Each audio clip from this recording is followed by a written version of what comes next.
Let's shift gears now to the unity conversation. And I'm sure all of you have now heard about the elusive Luhya unity. But let's begin at the late Kijana Wamalwa's memorial on the 23rd. And put to you, CS, what do you attribute the failure for either of you, some critics have argued, to rise to the stature of your late brother in as far as being this figure of unity or bringing people together as opposed to the various sub-tribes within the community? What do you attribute that failure to? I do not think that statement is correct in terms of political stature. I think as we sit here, we are all national leaders, and it takes time to grow leadership. And my brother Musalia, for example, also was a vice president, just like my late brother Mike. My brother Wetangula is a national leader in this country, apart from being a party leader. We know the role he has played in different administrations, myself included. And I believe we're on the right course. Looking at my brother's history, it took him years for him from 1974 up to 2003 for him to become vice president. And if perhaps he had not passed away, he was on course to becoming president. It took years. If you had to just look at 74 to, we believe we are on the right course. We believe, just like any other region in this country, we have challenges we are facing. All we are saying is that we need to look at these challenges together, and I believe the commonalities of the challenges and opportunities make it imperative that we work together. So these are the realities of time that we are looking at together, and the spirit we saw in this anniversary and the fellowship we had together with many leaders, not just from our region but across the country, gives us hope that things are going to change. Yeah. I believe we will get it right. Right. And Senator, it's been described as a unity of purpose. And we saw the two of you as well, handshake, bury the hatchet. But the concern has been when it has mattered most, you will always pull in different directions. Never had a good track record of really supporting each other as leaders to ensure this one, when this time is, for example, we say we're going to go behind Senator Wetangula. There'll be one who will drop the ball, and it will be a party out there seeking to compromise for their own gains. And that largely as leaders in these regions, you've been culpable. What do you say to that? That is a malicious narrative that has been bandied around by our detractors. In 2002, our region under the late Michael Kijana voted as a bloc. We voted for President Kibaki, and in the entire region, only one member of parliament strayed off to another party. The rest were together. So it's not something uncommon or has never been done. It can be done again. You as leaders supporting each other. For instance, when he ran for president. It can be done again. There is always a moment in time when people rise up. Shaban Robert in his book Kusadikika said, mara nyingi inji na jamii huwaficha mashujaa wake mpaka janga kuu litokee. We have reached a moment where our community is saying, wait a minute, 60 years since independence, and the nearest we have reached to the leadership of this country is a vice president. And yet we have people with intellectual capability, with stature that is as good as any other, with the capacity to galvanize people, not just in our region but countrywide. Why don't we come together? Eugene Wamalwa and I have been feuding politically since the departure of our late vice president because of party leadership. We have said, look, party or no party, our region needs direction. The previous elections in 2013, Mudavadi and I were not on the same side. You've seen us working very closely together. We are not working closely together because there's some reward somewhere. We're working closely together because we know it is important, it is necessary, our people want it, and we think it's going to be beneficial.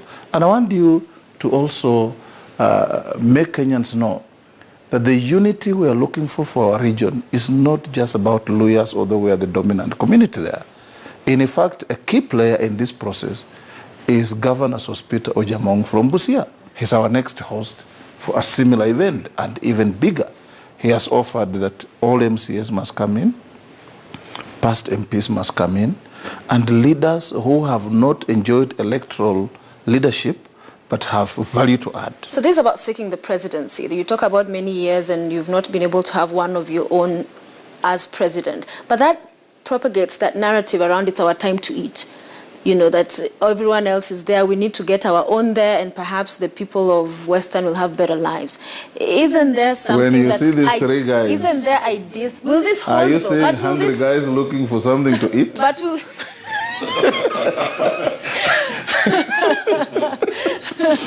You know what I mean, the book. Yeah. But that it's our time, as opposed to selling an ideology that can rally people together, instead of saying we need to get the presidency. That in itself, don't you think, is what sees you time and again not being able to have a nationalistic appeal? The quality of the question reflects the quality of the answer. You asked us about our unity. If you ask us about our manifesto on what we want Kenya to be, we can give it to you until the chickens come home to roost. Why is it taking so long to merge your parties, for instance, ANC? It's a process. It's a process. These are political parties. We must be consultative. We must win over other members who are equally important in these parties for them to see the logic and merit of moving in that direction. And we have clearly said this, that it's a process that we want to participate, and all our party organs must come to a decision on this issue. What if it gets you to split like the party issue did in this instance? Now, why are you so pessimistic about our fate? I'm asking a question because we have seen the past paint a negative picture. Let's just look at Kenya differently. Right. And let me go back to the election of 2002 or even 2007 or something. There was a time Kibaki stood. You had Mukaru Nganga. You had the late Wangare Maathai. You had Paul Mwite. You had Koigi Wamwere. Are you forgetting all this? Here they are, they stood.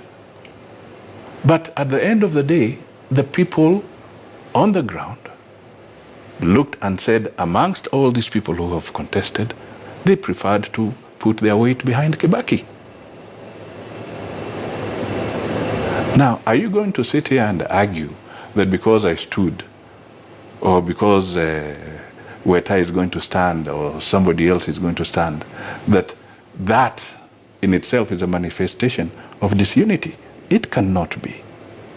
It is a manifestation of people expressing their desire to contest. Now, let me ask you this. Does it perhaps also speak to that the three of you today, in as far as you appeal nationally, it cannot be spoken of, that largely it is in your region? For instance, with you, an example, you ran for president, you stepped down twice for Raila Odinga after you declared you'll run. And one would argue that when it came down in those moments to the numbers and the reality, it was that the gravitas of the politician, of Raila Odinga, and the appeal he has not only in his home base, but in other parts of the country, forces, even you in the instance you've stepped down for him, to back him. So what are you doing to build a political stature outside your regions, but also around ideas and not just sugar? Oh my God. Let me just put it this way. Yes. First of all, this is not supposed to be a debate about Raila. Okay? And it is not. It's a Good. question about extending your... So we want to look at the country broadly. And I would want us to look at a country in the context of being objective. Our community, because at one stage you used the word patriotic or not being patriotic. Okay? I think what is important here is that can Kenyans reflect and figure out what is positive about the people of Western Kenya when it comes to voting in this country? The positive thing is that the person of Western Kenya has shown time and again that they are ready to vote for somebody who is not necessarily born in that region. That should be seen as a positive for this country. It should be seen as a quality. But that's the people. What about the leaders appealing to the rest of the country? No. It should be seen that way. All right? So that we can also get the other people and other Kenyans in other areas to look at it and say, if this community has shown time and again that they can vote for other people, including people from their regions, they should then reflect and say that that is the true democratic process that we want to entrench in this country, so that we can start veering away from this strong notion that ethnic must be the only goal. Yes. I want to play a clip of the function and some of what you had to say, CS. Let's just listen to this. Ujumbe wamenipa Gavana Oparanya, Gavana Khaemba ambao hawako hapa, nitawafikishia pia waweke sahihi na tuweze kuhakikisha huu mkataba na mapendekezo yote yamemfikia Mheshimiwa Rais, na vile vile nitafikisha ujumbe ya kwamba viongozi wa magharibi mwa Kenya wanataka siku ambayo wakae na naibu wa rais tuweze kutatua shida ambazo zinawakumba watu wa magharibi mwa Kenya. Mnakubali tufanye hivyo? Mumeunga mkono umoja huu, mumeunga mkono? Hebu nione mikono mnaosema umefurahia handshake, umefurahia umoja huu wa magharibi mwa Kenya. So the question there is, we've seen quite a number of delegations go to the Deputy President's residence. So we're hearing you will be going as leaders there, and the notion and what pundits have opined around those kind of visits, it's that to show backing for the Deputy President. What's your comment on that? I think that's not correct. The issues touching on the region, as I've said, are issues that the President himself is greatly concerned. That's why he directed us to sit down with the leaders. That's why we had the Windsor meetings. And it's a process that is ongoing. So as we speak, the regulations have been gazetted. So the next step will now be for my colleague, CS Agriculture, to now sit with the stakeholders again before we now go to brief the President. So part of the resolution was that all these matters, all these proposals, the leaders would like to have audience with the President to interrogate them further to get solutions. And it was not about a delegation to the Deputy President's residence, so about meeting the President and its work in progress. I believe when the leaders get this audience with the President, we will be addressing the issues. And it's not about 2022. It's about pledging allegiance. It's not about pledging allegiance to anyone, but to address the issues facing the region and the nation. It's a crisis we have on our hands, so we can't sweep it under the carpet. But like they say, I think the French President de Gaulle who once said that sometimes war is too serious to be left to the generals. Now the matter of the sugar crisis is too serious to be left to one institution or one region.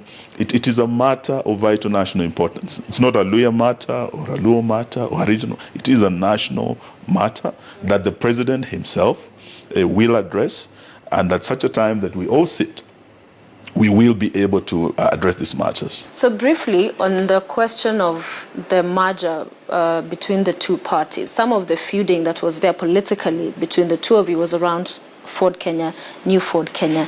How do you think this should play out to serve best your agenda now, unity of purpose? Does Ford Kenya swallow ANC? Do they form a new outfit? Who becomes the political party leader? What for you is the ideal situation, briefly? I think the ideal situation here is the fact that our democracy is maturing. And I believe we have demonstrated going into the last election that our democracy is maturing, almost going to the level of the US, where we have two major parties, the Democrats and the Republicans. We have the Conservatives and the Labour in the UK. Now here, in the last election, we had many parties. I was a party leader myself, New Ford Kenya. Deputy President Ruto was party leader, URP. The president was party leader, TNA. We all came together. We are saying we want vehicles that can carry national aspirations, that can remove tribal parties or boundaries. And NASA, we had UDF, Ford Kenya, Wiper, ODM coming together. And these formations are actually what we should be celebrating, the maturing democracy in our country. So even as Ford Kenya and the ANC are talking, I believe it's in the same trajectory.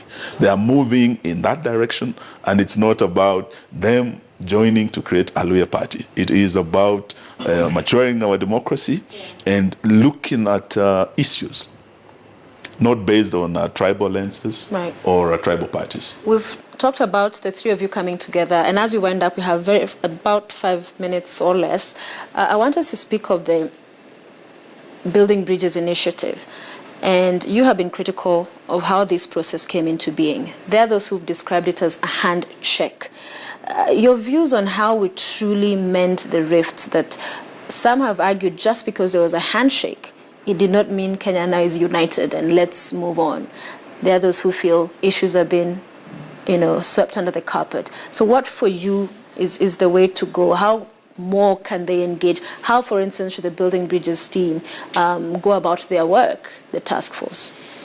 I'm one of those who have said over and over that I congratulate the two leaders for coming together to lower the political temperature in the country. Certainly the meeting between Raila and President Uhuru lowered the political temperature.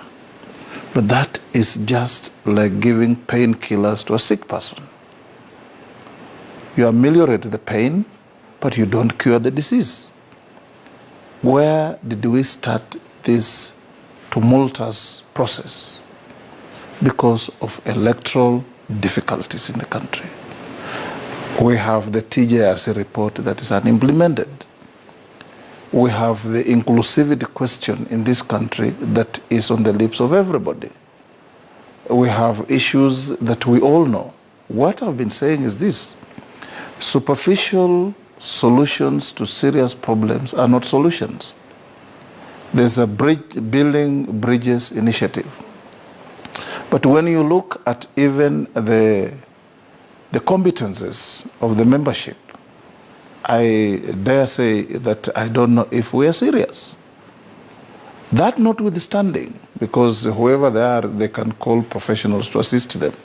We want to see a serious commitment and blueprint on how to fix the electoral justice system, how to create serious inclusivity of communities and regions in the leadership of this country, how we fight the scourge of corruption, how we eliminate all the ills that we have. I believe that this country has never had a shortage of people to shake hands. There are many. I shook your hand when I came here. That is not a solution to the problems of this country.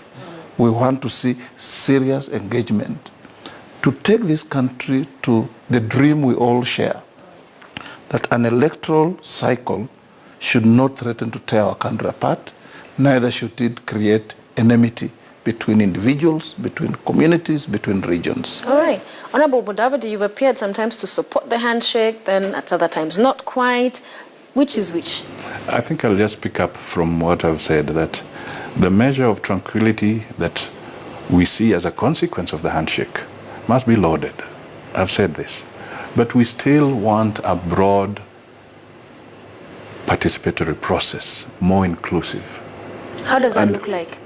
Right now it still remains very hazy. What would you propose, is what I mean? We have proposed a structure that would have been closer to the Boma-style approach, where we can also see how much in terms of public resources are being set aside to facilitate that public participation, so that the outcome is an outcome of broad consensus.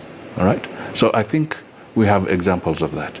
But let's now just look at what we are dealing with here. There's the famous elephant in the room is still there. The IEBC. Honorable Wetangula has just alluded to it. But let me also point out that the news that has trickled out, that the commissioners who had resigned have trooped back to their offices in the anniversary towers. How much more insulting can an institution be to the people it's supposed to serve? Just imagine that. That means there's no regard for the people of Kenya. There's no regard of their own personal integrity. They walked out because they said they did not agree with the chairman. They've walked back in, the chairman is there. Yes. Now, we are asking ourselves, why is somebody somewhere playing with an institution that has generated violent reaction in Kenya in 2007, and now some of it also came out in the last election? Yeah. Why is somebody playing around with this kind of institution and playing around with the lives of Kenyans? This has got to stop. Okay. It's a serious insult to the people of this country, and we have to deal with it. As a nation. Everybody must come out and say this is not on. And what has come out of that, as you give us your final thoughts, yes, is that if the president were to accept those resignations, then we're left in a situation where, for the IEBC, that there is no law to be able, or at least mechanism for a committee of selection committee for the new IEBC officials. So that, as you comment on that, and also the question of the handshake, and whether you agree that it can be broader, more engagement needs to happen than we are seeing now.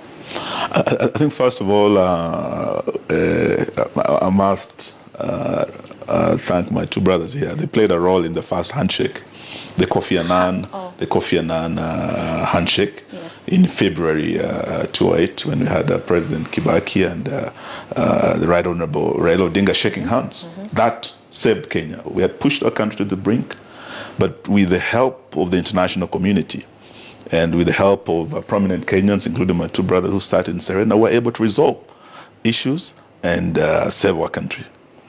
But the recent handshake of March 2018 is actually a case study in the world. I just came back from Kampala, where we had the Global Peace Awards Conference. And Kenya is being celebrated as one of those countries that is maturing democratically. And other countries, we stand head and shoulders above them, not just as an economic powerhouse, but now also as a political leader in the region. Because of what happened, that leaders, in spite of their differences, can put their country first and resolve issues. But now on our own. But your brothers here are saying that's not enough. No, I'm agreeing with them. Yes. I'm agreeing with them that first of all, they have made it clear that they are not opposing the handshake. I think they have been very clear. They have spoken up for a national dialogue that's all-inclusive, which is good for the country. And I believe the issue of making the process more inclusive is an issue that must be considered, because inclusivity is one of our national values under Article 10. So going forward, we are happy that we are all supporting this because it's good for the country. We've seen the Wiper Democratic Movement, Kalonzo Musyoka supporting it, and I believe we are all supporting it. But they have not expressly come out as parties to support. I think they have. The issues they are raising. Not in the fashion we saw Kalonzo Musyoka. Yes, but sitting here tonight, we are all saying it is very important that we move together, we make the process more inclusive, because the issues that are being addressed touch on all of us. It's not what is good for NASA, what is good for Jubilee, but what's good for Kenya. And I think we should all embrace it. Thank you. I want to give you 1 minute because you had requested to speak to the issue of IEBC. Please, in 1 minute. Yes, I think my brother Musali has spoken to it, and I just want to record what I think will eventually be the outrage of Kenyans to see that IEBC commissioners can take the country for a ride in the manner that we're seeing, where commissioners go before full view of cameras, before Kenyans, and announce that they have resigned their positions and they have left the commission because the incompetence of the leadership of the commission and the chairman and everything else, and the country has been even wondering how we can restructure the commission to have new commissioners to join, either those who are there or have a completely new commission. Then without shame, without batting an eyelid, these commissioners just walk back, business as usual. The government should not allow this. And I want to urge the president, in fact, by that act alone, to set up, as provided for in the Constitution, an investigation into their competence, even to be commissioners, as is required in law. So that, because, you know, our history informs us that if we don't have proper elections that give results that people accept, like 2002, our country starts shaking. Starts heading to the precipice. And we must move away from this. Thank you. Thank you. Thank you. We'll wind it up there. Gentlemen, thank you so much for making time to be with us. Musalia Mudavadi, ANC party leader, CS Devolution, Kijana Wamalwa, and Moses Wetangula, Bungoma senator, and Ford Kenya party leader. It has